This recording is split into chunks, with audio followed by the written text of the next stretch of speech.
الألعاب المتألق كابتن طارق سالم.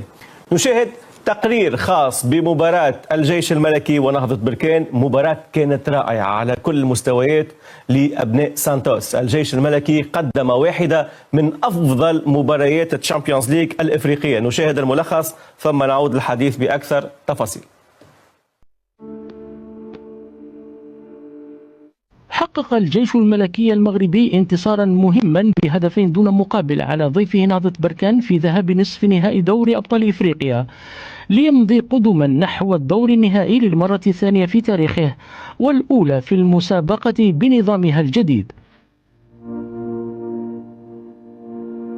فعلى ملعب الأمير مولاي عبد الله بالرباط اكتسح الجيش الملكي الذي أطاح في ربع النهائي بحامل لقب بيراميدز ضيفه بركان الذي نجح في تفادي أخطاء قاتلة، وحافظ لاعبوه على ثباتهم في الدفاع طوال الشوط الأول الذي انتهى على وقع التعادل السلبي.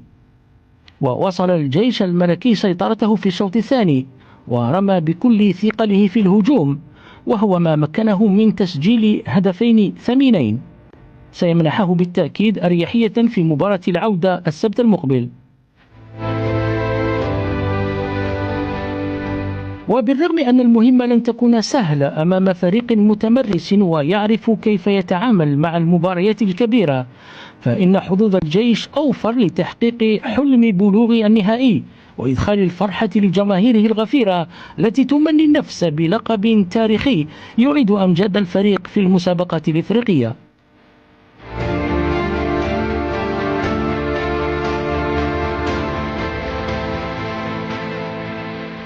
الملكي. سأبدأ مع الأستاذ محمد المغودي. أستاذ محمد المغودي، يبدو أن ألكسندر سانتوس قبل التحدي. تتذكر تقريبا قبل أسبوعين لما تحدثنا عن الجيش الملكي وتحدثنا عن ألكسندر سانتوس، واعتذرت أنا شخصيا لأنه ألكسندر سانتوس ممكن شككنا أو قللنا من إمكانيات هذا المدرب باعتبار البداية كانت صعبة جدا، ونظرا لما قدمه مع النادي الصفاقسي سابقا. الحقيقة كانت تجربة ضعيفة على كل المستويات. الآن ألكسندر سانتوس يرفع التحدي عاليا. أنت رفعت التحدي من أجل الاعتذار. قلت أنا لا، رغم أنه وصل بالفريق لنصف النهائي تقريبا منذ سنة 88 الجيش الملكي لا يعرف نصف نهائي كأس أفريقيا، ومع هذا قلت أنا لا أعتذر إلا لما يحقق نتيجة كبيرة. أعتقد الآن هو بصدد تحقيق نتائج رائعة جدا ممكنة في الطريق إلى الدور النهائي.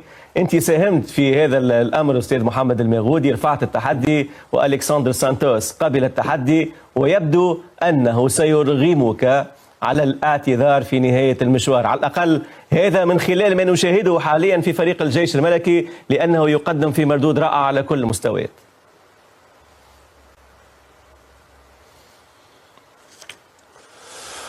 والله عزيزي، أنا أعتقد بأن في ثقافتي وفي تربيتي الاعتذار ليس ضعفا. الاعتذار من شيم حسن التربية ومن شيم الفكر ومن شيم النضج. ولكن أقول بأن دو سانتوس متى سأعتذر له هو حينما سنفرح جميعا بلقب كأس إفريقيا أو بكأس عصبة الأبطال الإفريقية هنا بالمغرب. أولا هو فاز في لقاء نصف النهاية ذهابا على فريق نهضة بركان. لقاء العودة أيضا ببركان سيكون لقاء قويا ولقاء أيضا بطموحات أخرى وأيضا أمام جمهور آخر وبملعب آخر. والاعتذار لن يكون لسانتوس إلا إذا نجح في التتويج القاري. أنا ذاك سأعتذر له وسأعتذر لإدارة فريق الجيش الملكي، وسأرمي إدارة الجيش الملكي وسانتوس بالورود، وأيضا ومع ذلك ستبقى لي مكانة قوية داخل صفوف جماهير الجيش الملكي التي هي كانت أكثر ضغطا منا وأكثر انتقادا منا لا للإدارة ولا لسانتوس. تابعي، أنا أمازح أستاذ محمد المغودي في البداية لا أكثر ولا أقل، لأن الجيش الملكي يقدم في عطاء كبير، وأنا معك تماما. ما زالت مباراة الإياب وكرة القدم على فكرة ليست بعلم صحيح. كرة القدم هي علم المتغيرات إن صح التعبير. ممكن اليوم مدرب ينجح في فريق بطريقة رائعة جدا، سبحان الله بعد أسبوع أو بعد أسبوعين يعني تجد المردود أقل من المستوى في فريق ثاني، وهذا عادي جدا. شاهدنا سانتوس مع النادي الصفاقسي الحقيقة كأنه مدرب آخر، كأنه ليس مدرب الذي نشاهده الآن مع الجيش الملكي. يبدو حتى الظروف ليست هي نفسها، وطارق يعرف الظروف ممكن مش هي نفسها، ولكن في الأخير الآن ينجح بامتياز مع نادي الجيش الملكي. نرجع للمباراة مع ربيع.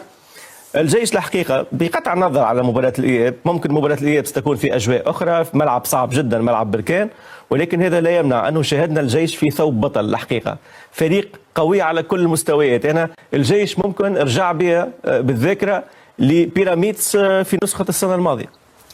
لكن خلينا نقف عن الفترة اللي ما كانش فيها فريق الجيش الملكي ولا مدرب سانتوس يحققون نتائج إيجابية بفعل الخيارات.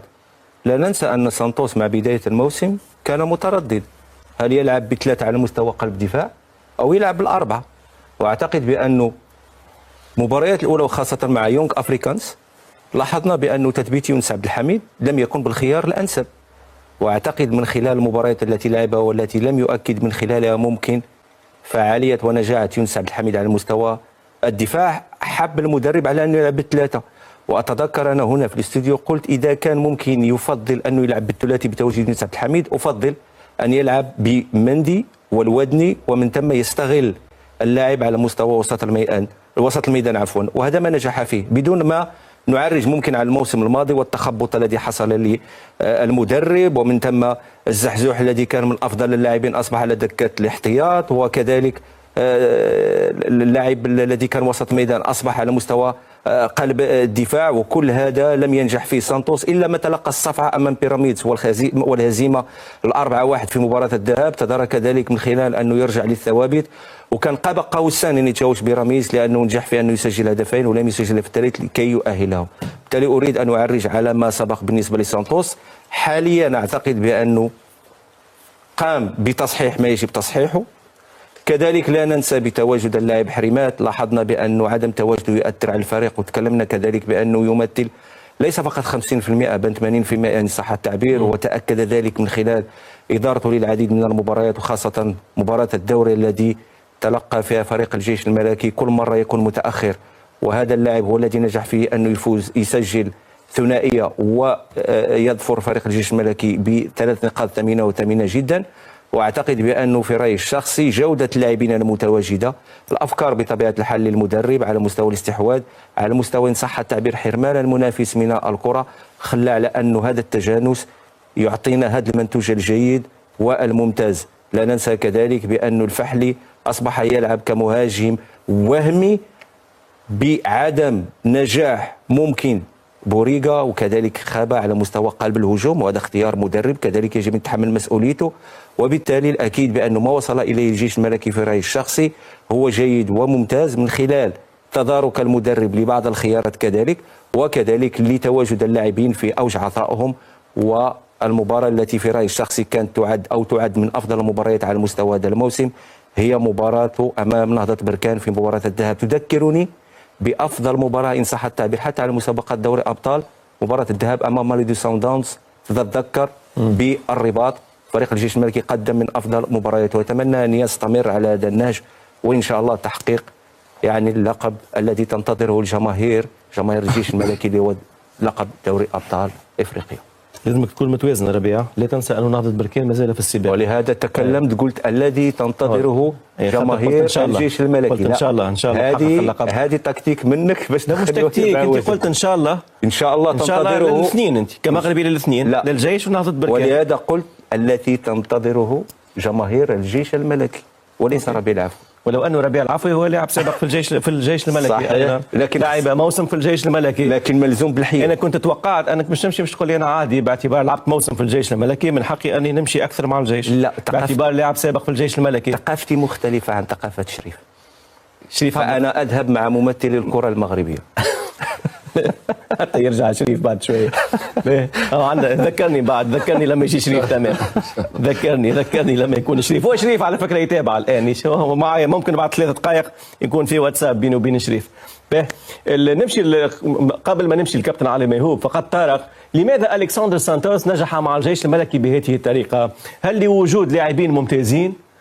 تاجناوتي، الفحلي، رضا سليم، حريمات، الحقيقه لاعبين جيدين جدا، حمودان منذ عودته من قطر يقدم في مردود ممتاز، ام النادي الصفاقسي الحقيقه خسر مدرب من طراز عالي جدا، ام لالكسندر سانتوس ممكن بصمه قويه ظهرت بعد فتره، عرف في هذا النادي اداره النادي كيف تصبر على المدرب عكس الانديه السابقه من النادي الصفاقسي؟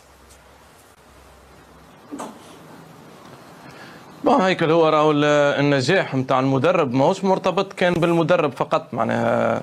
معناتها سانتوس نعتقد انه في النادي الصفاقسي ما لقاش الرصيد البشري اللي يخلي مهما تكون قيمه المدرب انه ينجح. ونعرفه معناها توا تشوف الاسعد الدريدي في الجزائر بيقدم في عمل مقابلات ممتازه، لكن مع النادي الصفاقسي تدعمناه بنفس الرصيد البشري اللي كان مع سانتوس ما نجحش زاد في تطوير الفريق وتحسين، ممكن تحسن نسبي، تحسن ضعيف لا يكاد يرى معناتها التحسن حتى مع الاسعد. دونك ساعات كي تعطي للمدربين رصيد بشري ضعيف لازمك تعرف تحدد الاهداف على حسب الرصيد البشري. ما تنجمش تعطي رصيد بشري نتاع اسفل الترتيب وتقول للمدرب جيب لي بيه شامبيونز ليج ولا جيب لي بيه ولا تهز لي الكاف. وهذا اللي صار مع النادي الصفاقسي السنه الفارطه، رصيد بشري ضعيف. وكنت انا معناتها موجود في اللجنه الفنيه في اخر الموسم ونعرف شو نقول، معناتها رصيد بشري نتاع السنه الفارطه كان ضعيف جدا، ما ينجمش يكون في كاس الكاف.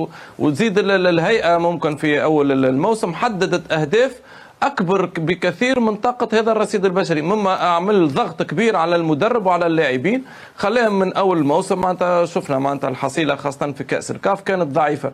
دونك المدرب يلزم يلقى رصيد بشري محترم اللي ينجم يحقق به الاهداف المرسومه واللي لازمها تكون عقلانيه على حسب الرصيد البشري، والاجواء داخل الفريق زاده، الاجواء داخل الفريق ورغبه اللاعبين. نعتقد انه في الجيش الملكي يلقى معناتها جوده نتاع لاعبين ممتازه.